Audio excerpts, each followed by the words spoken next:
Welcome to the Bookers Alliance podcast, where we hold the pencil and the pencil is power. Coming at you right now is your host, Marky Mark, along with the man, the myth, the legend, Frank Donaldson. Join us as we discuss the ever-changing landscape of professional wrestling. So hang on tight, you jabronis, and enjoy the ride. All right, welcome in, everybody. Thank you for joining us on today's episode of the Bookers Alliance podcast. Today, our topic is going to be the best talkers in the business. And so what is a talker? Well, a talker is somebody who can cut a promo like no tomorrow, who can bring you in with a story, make you sit there and forget how long you've been listening to them. Or it could be the snake oil salesman who can tell you anything and everything, and you're going to believe them. They have that ability, and that's what we're going to talk about today. Frank, how you doing today? Oh, I'm good. So talking about the best talkers in the business today. So, I mean, of course, now I've been told that I'm one of the best talkers in the podcast game right now, so I think I'll have a little bit of expertise on this topic. But I feel blessed to be here with you, sir. Yeah, that's just what the people say. Man. You got to respect the people's opinion, So since that's what they're saying, I'm going to go ahead and drop a little expertise on this topic here. But yeah, it's one of my favorite topics. Is the guys in wrestling that just love to talk. You give them a stick and they go to work. Like I said, hey, what can you say? Absolutely. All right. So we kind of looked at this and how we want to talk about this today. And we're going to break it down into eras. So we're going to start off old school style. We're going to start off talking about your people like the American Dream, Dusty Rhodes. We're going to talk about, to be the man, you got to beat the man. We're going to talk about Ric Flair. We're going to talk about Mr. Roddy Piper in the Piper's Pit. So those are some of the old school era guys that really drew you in, held you with the mic, made you pay attention to what was going on. And other people that we had on there, you had, Taker with Paul Bearer, that old school, just, talking mentality.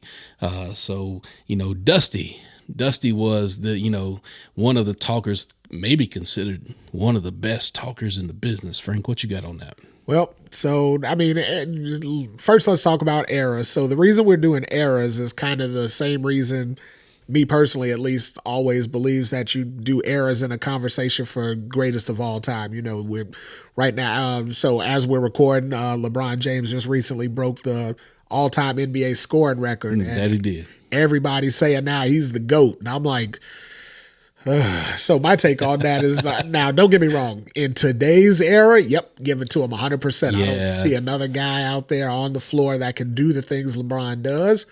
So in today's basketball world, I would 100% categorically agree that he is the best in the game today. But playing in that Michael Jordan era, I've always likened LeBron James to Shawn Kemp, because his game was very similar to Shawn Kemp back in the day. And as we know, Shawn Kemp never really achieved those kind of heights that LeBron did. So, LeBron James playing in the era that he's playing in now makes him the GOAT. So we do things in eras because it's really the only way it's fair to the guys. But as far as that particular era, the golden age of wrestling, as I like to call it, because that's kind of the era that ushered me in, Dusty Rhodes was my pick for top talker of all time in that era, just simply because of his Hard Times promo. Now, Dusty had many promos. I can remember Dusty standing out there in fur coats and, with Rolex watches, and that wasn't his character. Dusty was the son of a plumber. Absolutely. And you're like, hey, I grew up, I was the son of a truck driver. And I said, you know what? Look at Dusty Rhodes out there. Look what he made himself, from what he called, pulling himself up by his bootstraps. And I said, hey, I can do that too. Now, my dad being a truck driver, we always had a lot. So it wasn't like we were lacking for anything, but I still wanted to be that Dusty Rhodes guy, that Hard Times guy that, and what he always used to say, he stood on the wings of angels or the shoulders of angels and stuff like where's this guy coming up with this stuff? His promos were so captivating that for me, hands down, on some those other names you mentioned, a lot of them were great talkers. but none of them could top Dusty Rhodes for me. Yeah, Dusty had a way of making you believe. Oh yeah, and that was the biggest thing with him. Like when he told you something, you're like, damn, I believe this man. Yeah. He wasn't. He wasn't just up there selling wolf tickets, as they call it. Right. I mean, you could see that was coming from somewhere in him that he knew.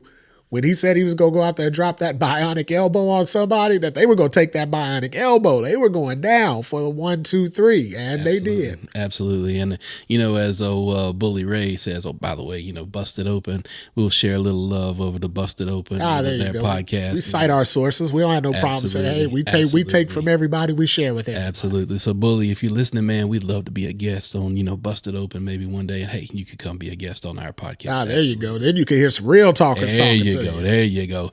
But yeah, as Bully says, I like my wrestling with a little bit of realism. Okay. And Dusty always gave you that, man. Oh, yeah. You believe what he said, everything, the son of a plumber. Absolutely, man. I mean, you could see that. Yeah, definitely. Speaking of guys who made you feel what they were saying, I think on that list that you compiled over there, we had Real American Hulk Hogan. He's on that list there, right? Yeah. So, Hulk is on that list. He's definitely on that list. So he's on that list, but let me tell you something. He ain't on that list for the best talker in that era for me. Now, not this man. Runs wild on you.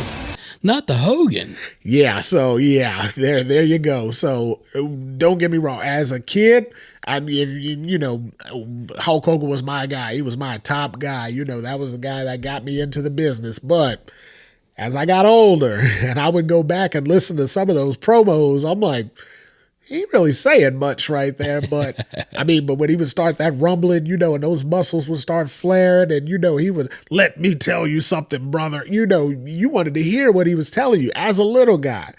And when I got older, my goodness, I was like, woo. He didn't tell me much of nothing, but he said the way he said it, the energy, the charisma he brought when he said it, boy, he brought it at 100 miles an hour, but he didn't bring a lot when he brought it. Now, we talk about charisma, though. You can't talk about charisma without the man. To be the man, you gotta beat the man. Ric Flair. I mean, charisma just oozed from every pore of his body. So Ric Flair was believable because he told no lies.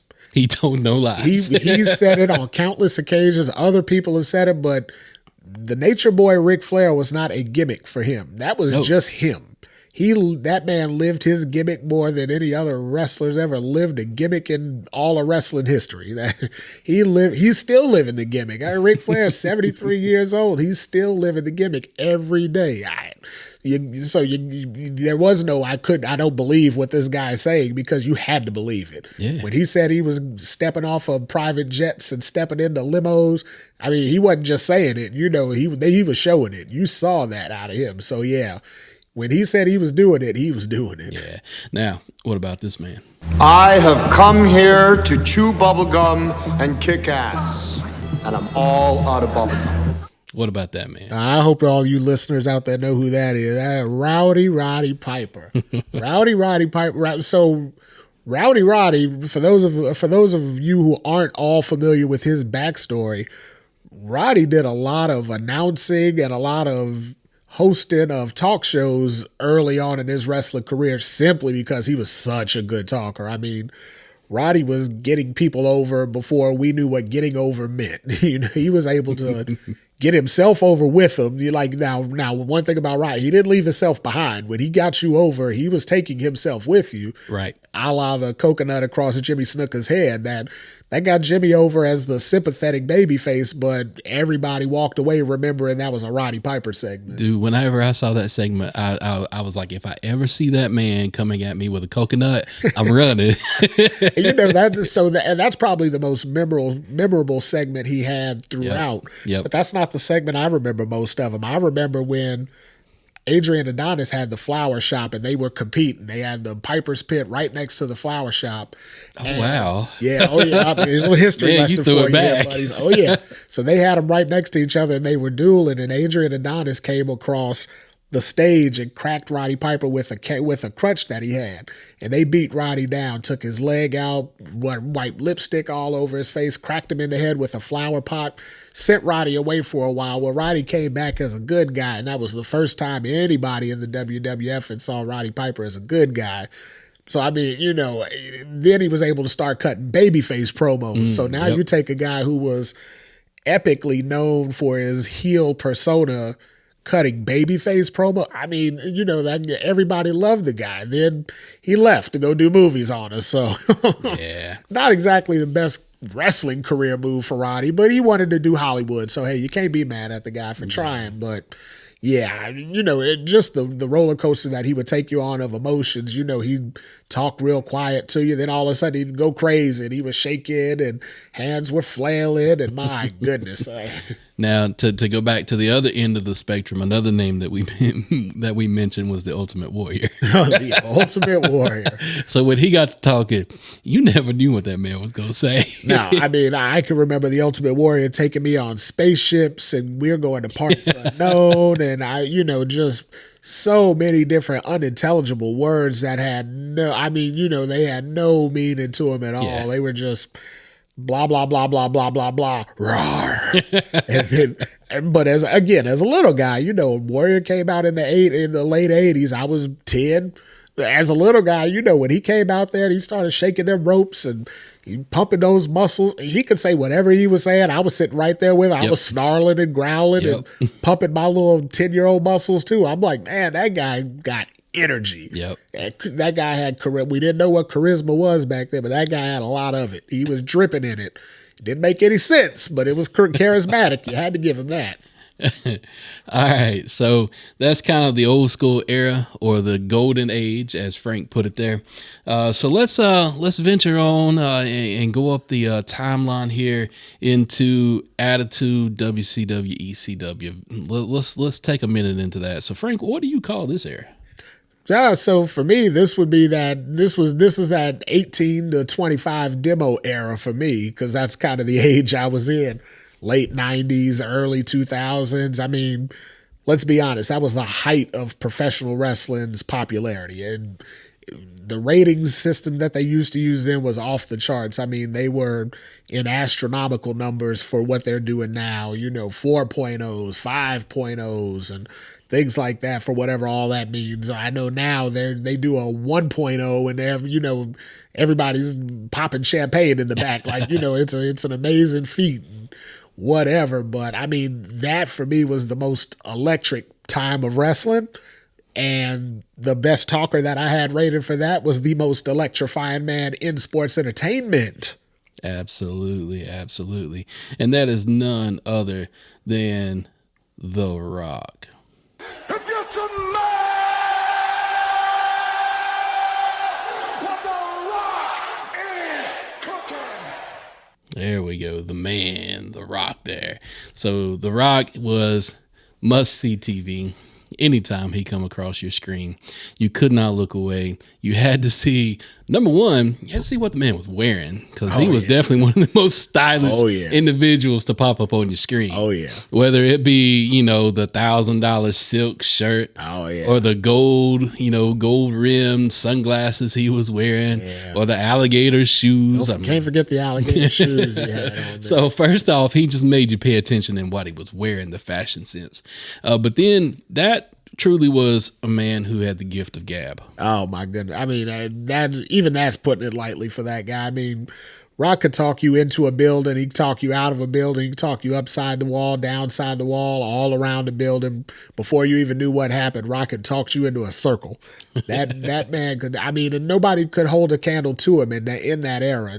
There were a lot of guys, and we're going to talk about some of them here in a little bit. There were a lot of guys who were good talkers during that time, but let's be honest, there wasn't anybody that was holding a candle to The Rock once he hit his groove. Now, early Rock, those of you out there watching Young Rock on Friday nights on NBC, plug, you know that this was a growing process for Rock. It was a learning process. He had to get there, but when he got there, there wasn't anybody else that was on the level that he was at. There were some that were close, though, that I think you know about over there. Yeah, actually, one of them was this man right here. Austin 316 says I just whipped your ass. Stone Cold Steve Austin. All right. Well, so if I gave all that credit to Rock, we're gonna have to label him, let's say 1A, because Austin would have to be 1B. Yeah. Absolutely. You can't put one ahead of the other one at any level. Absolutely. And the thing with Stone Cold, it wasn't about, what he was going to say next. It was how he was going to say it next.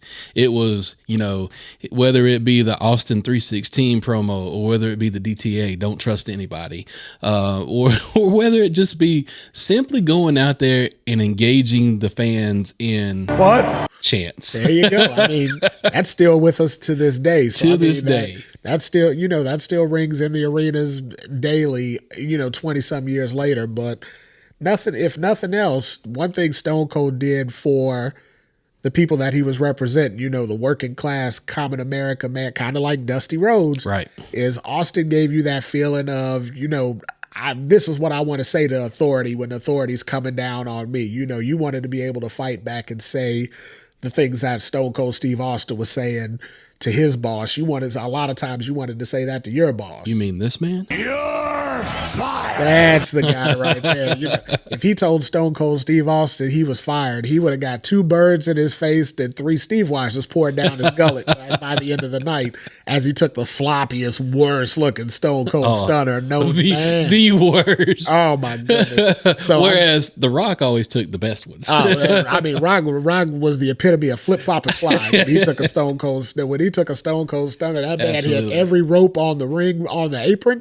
He rolled every which way. Always ended up perfectly on his back to take that 1, 2, 3. But that, as we talked about already, the emotions they brought in you. Stone Cold had a lot of guys out there that weren't beer drinkers, weren't hellraisers, weren't ass kickers out there thinking they were ass kickers and hellraisers. I'm sure many a man took many a butt whooping out there thinking they were Stone Cold Steve Austin and running up on the wrong guy. But he put that in you. He brought that energy. He brought the WWE into that new Attitude Era. Right.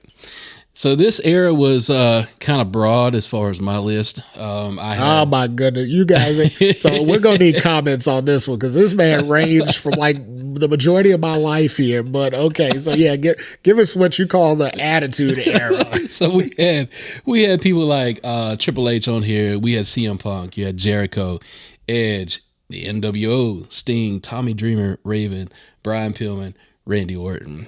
But I'll concede this era to talk about this man that might have crossed into the next era. The champ is here. The champ, John Cena. What do you think about him, Frank, as a talker? So John Cena, he's one of those for me that's in the next era. I don't see him as in the Rock era per se, but as a talker, so when he first came out, the quote unquote prototype gimmick or, whatever he was using with the little matching shorts and the knee pads and the boots when he came out, ruthless aggression. That was his word. That was his era. But we're at that point in time, he hadn't found his groove yet. He hadn't developed into what he would become. They let him do the rap gimmick, the Thugonomic, the Doctor of Thugonomics and all that. And I think in that, John was able to really find his voice. Right. He was able to, get what he wanted out there in a cool Vanilla Ice rappy way, but it was able to get out there. Well, once he did that, he found his cadence, he found his riff, he found, his voice. He was able to develop that into becoming probably the best talker in all of wrestling in the modern era as far as in-ring talent goes. Cena's been doing this for 20 years now, and he's been an upper echelon talent for 15 of those 20 years. That's unheard of. Nobody does that in today's wrestling. Guys are gone and off doing their own thing by then. But again, we talk about standout promos. For me, when I realized John had reached that level, that untouchable level of promoing, was when The Rock came back and John Cena and The Rock were doing those back-to-back promos. And there were a lot of instances where The Rock, who we just talked about being the best talker in all of wrestling during his era, was getting outclassed out there. There were a lot of times where The Rock would stand across from Cena and the stuff Cena would say, you could see The Rock was fuming. fuming. He took him out. He took Rock out of character a few times in some of those promos where The Rock had went completely off the script he had written on his sleeve there, on his wrist there. The man had it written down. I mean, he had it written down in magic marker, and The Rock, he got taken off of that script. He went Hollywood and couldn't come back. When it's dead in your face and you get talked out of that script, that means that man done talked you out of your boots and off your wrist. Yep. Because at that point, Rock forgot about the wrist, and Rock went off. Rock was gone. He was ready to kill that man because Cena had talked that man up so bad that Rock couldn't take it. Rock, wait a minute. This ain't the wrestling that I left with. You know, Rock was on top when he was talking back then, and John Cena was able to stand toe-to-toe with the great one on that mic. So Cena was a master, not only talking, but he was a master of listening, playing to the crowd, listening to the crowd, and just playing off of the feeling that he was getting. Because the one thing about Cena was probably one of the most polarizing people that I've ever seen get into the ring. Oh, yeah. But again, though, the way that they look at it is the best way that I could ever see somebody looking at it. Whether you boo me or whether you cheer me, you're making noise. And I mean, he had the ability to draw that out of every crowd. Yeah. Well, I think the word you just used there is going to be kind of the root of what a lot of these guys that we're talking about today comes to, is that polarizing feeling. You know, he's able to draw whatever reaction he wants from the crowd, 15,000, 20,000, 80,000 strong. These guys are able to draw the reaction that they want from those characters because they are that polarizing figure. Yep. All right, so we'll move on into the current era that we are living in. And for this one, let's start with the bottom and then work our way up to who we believe is kind of at the top of the heap when it comes to the best talker in the business.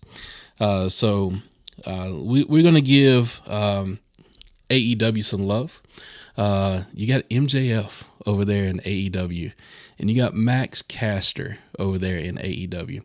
Now, Max being a part of the Acclaimed, I believe what's got the Acclaimed over like they are, not only their in-ring work, but Max's mic skills. What do you think? Well, Max's mic skills are definitely on point. I mean, I got to a point where, so in the beginning of my, my infancy of watching AEW and watching the Acclaimed, I'm like, whatever. They were kind of that, I'll go grab a popcorn match, go let me, hit the bathroom, fill up my cup type thing in the beginning, just because, I mean, they were just kind of there. They were filling, time on a TV show. They had 2 hours.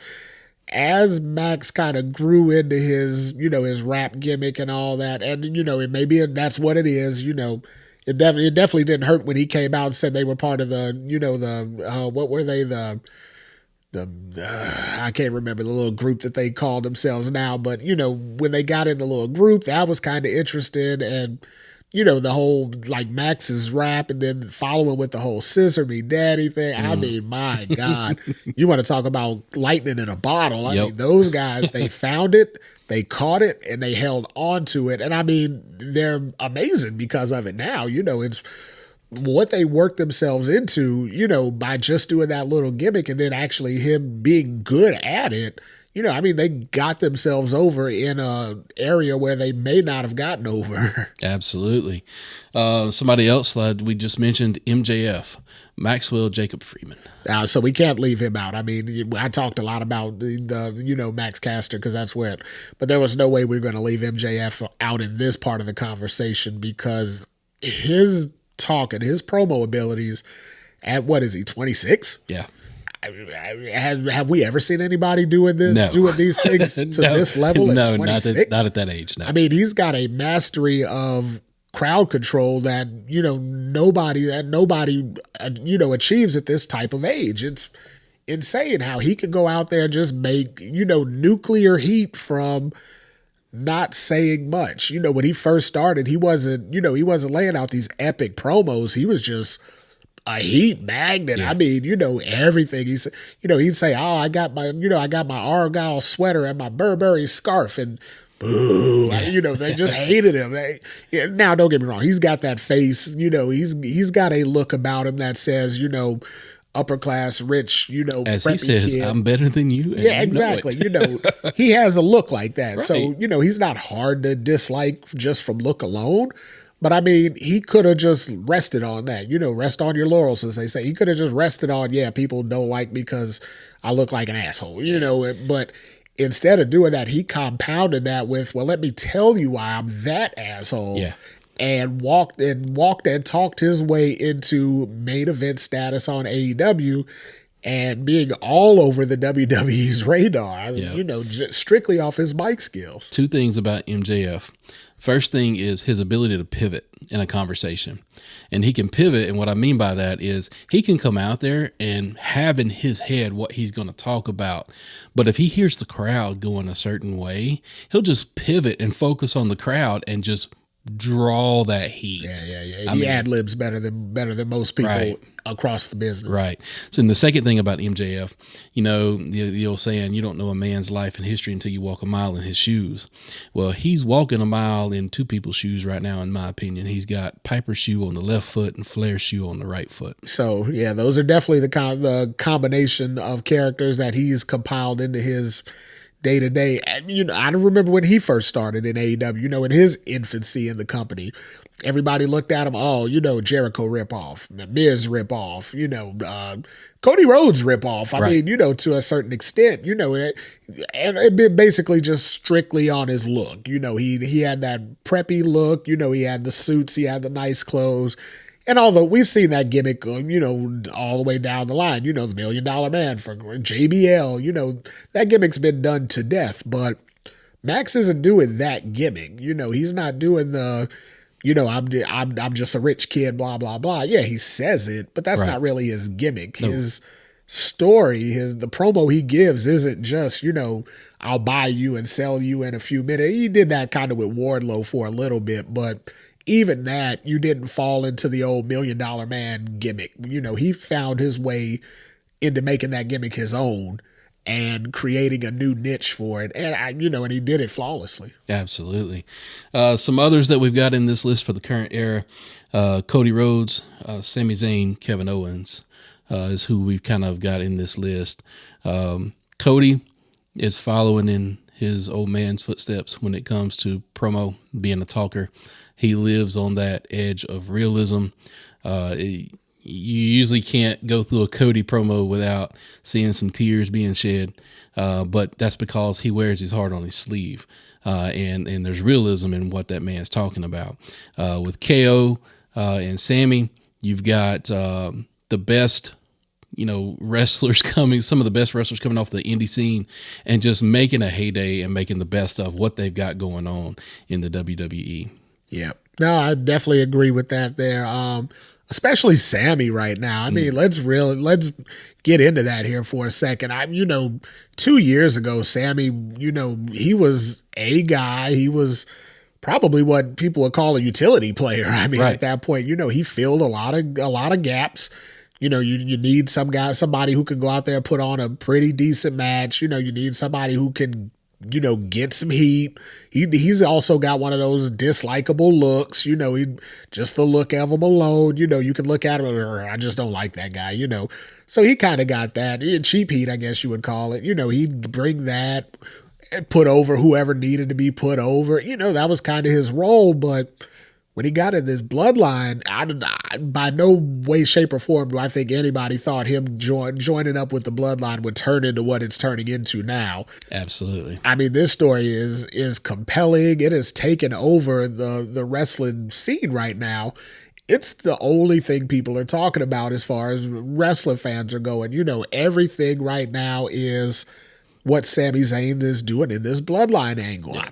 MJF that we just talked about, he's the champ over in AEW. He's at second fiddle to Sami Zayn right now. Sami Zayn hasn't had a belt around a championship around his waist exactly. Yeah, sorry, Vince. Hasn't had a championship around his waist in at least 2 years, but I mean, he's the hottest thing in wrestling right now. He's the Daniel Bryan of WrestleMania 30, on which I'm sure the WWE is like, this is a blessing and a curse, but I mean, it is what it is. Sami Zayn has turned this into, gold. He got inserted in a storyline that he really had no business in. He didn't play a good role in it in the beginning, but I mean, he parlayed that into the best thing in wrestling right now. Yeah. So let's segue into that, and this is kind of the top of our lists. This was kind of a tandem, a tag team duo, if you will, when we want to talk about our tribal chief and the wise man, Mr. Paul Heyman. Acknowledge me. So we want to talk about Roman and Paul. Well, they're a package deal, so it makes sense that they're a package number one here, because Paul Heyman, let's talk about him first. Paul, since he came back to WWE with Brock Lesnar back in the 2000, about 10 years ago actually. Since he came back, I mean, and Brock kind of took I'm not going to say a word, I'm just the silent killer type guy. Paul Heyman cut the promos, that sold the pay-per-views. Paul will tell you in a heartbeat. He says it in these promos. My job out here is to sell pay-per-views. The way that man talks about whatever the situation is, whoever the opponent is, the amount of history and research he does on that opponent, or the amount of realism or personality he brings into it. Even most recently, we heard a promo he cut against just Cody Rhodes. Paul and Cody cut promos with each other. And I mean, there was so much personable action in this. Yeah. It elicits so much emotion looking at, what kind of history these guys have. And Paul's able to do that with every character. I mean, absolutely. We haven't seen a foe or opponent for either Brock Lesnar or Roman Reigns in the last 10 years where Paul wasn't able to equate this to a personal situation that before he was done talking, you felt just as personal in that situation as he did. And the first time I remember hearing Paul cut a promo back in ECW was not ECW, but WCW when I first saw him. Dangerous Alliance. That was the first time I ever saw Dangerous Paul. I mean, him big old cell phone carrying self, and then in ECW, seeing him come out there and cut the promos, and I mean, on the real end of the spectrum, that man was able to get people to work for him, and he couldn't even pay them. but they were loyal to him. They were loyal to him. Some of those guys are still loyal to him. Absolutely. Like, you sent a shout out to Busted Open Radio, not too long ago. Yep. Tommy Dreamer and Bubba Ray, both of those guys got screwed around in ECW. Both of those guys still proclaim their full love for Paul Heyman, because had it not been for Paul Heyman, neither one of them may have reached any of the heights that they reached in the sport of professional wrestling, simply because they may have never gotten the break. And then pairing him with Roman. So I look at Roman as two different characters. I look at the Shield Roman and I look at the Bloodline Roman. The Shield Roman was all muscle, couldn't talk. The Bloodline Roman can talk and is still muscle. He's a different character to me. He's grown up. He is the top of the heap. He's the undisputed unified champion. The fact that him and Paul are paired together, it's a marriage made in heaven. Paul talking as the wise man, Roman as your tribal chief, Roman cutting insane promos, not only, just in a promo segment, but backstage, he's cutting the promos. Hell, he's cutting promos while he's in a match. That is insane. And especially if anything came out of the pandemic era and the Thunderdome, was just how quiet it was and what you got to hear Roman say in his matches. The smack that man would talk. It was undeniable. It was almost like he was berating his opponent with his fists and his words. Oh, yeah. It was incredible. Absolutely. It's funny that you say you see him as two different characters, because I actually remember seeing that switch. I can remember the exact moment that happened. It was a promo when John Cena first came back against Roman Reigns. So not this most recent run, with the whole Christmas thing and for the championship and all, but it was when Roman was still Shield Roman and John Cena came back then. And I can remember clearly seeing Cena going off whatever was scripted and just riffing off of what the crowd was doing. The crowd was kind of booing Roman, because let's face it, John Cena and Roman Reigns are both the two most polarizing characters in the modern era of wrestling, far and away. There's nobody that's close. The fans had no clue what to do in this because they wanted to boo Roman. They wanted to boo John Cena. Both of them were there against each other. And they said, my God, we got to cheer for one of these guys. So they picked John Cena to cheer for. He'd been away. He had gone away. He hadn't been in the limelight, so to speak, every day. And Roman was being pushed down everybody's throat at the time. Well, Cena came out there, and I can remember Roman was out there speaking, and Cena said something, and Roman got flustered and just froze in the middle of the promo. And Cena went completely off script and told him, it's called a promo, Roman. You're going to have to learn how to cut one if you want to be a top guy in this business. Yep. And I can remember seeing Roman's face. He laughed a little bit. Then all of a sudden, he got this real serious look on his face. And Roman fired back some straight fire and then popped off and went off script as well and said, oh, now we're talking, John. Now we're talking. Now, what's up now? And got right in John Cena's face. And Cena had to look at him. He looked him up and down, took a step back and, looked away from the camera. Because Cena saw what I saw in that moment. Cena said, wait a minute. The kid just got it. Yep. That switch clicked. The kid just got it. Everything changed for Roman. He didn't change his character right then, which we all wish he would have. But again, we know how Vince is when he gets, in a mindset, he's going to make this money one way or the other. Well, he didn't see Roman as a heel and making money. He saw, we got to keep pushing this Shield guy. But the rest of us, the fans, the true fans, we saw that switch in that moment. So when Roman came back after the pandemic and that's the character he was, there were so many of us that were salivating for that, thinking that's what we've been waiting for since that moment with Absolutely. John Cena. So when we got paid off for that, and so many fans were like, we are here for this. We are ready for it. Now let's see what this guy's really got. And Roman has delivered on every angle since that point. He hasn't missed a beat.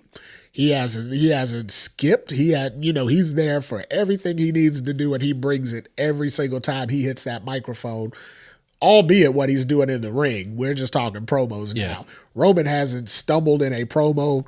The furthest we got is when Sammy made everybody pop in that ring. He wasn't oozy enough, man. I mean, hey, he wasn't feeling oozy enough. Enough. Roman and both Usos. Now, Solo stone-faced it. That's Solo no-sold I don't know it. how he does it. I don't know. Maybe they should call him Sold instead of Solo because he no-sold that day.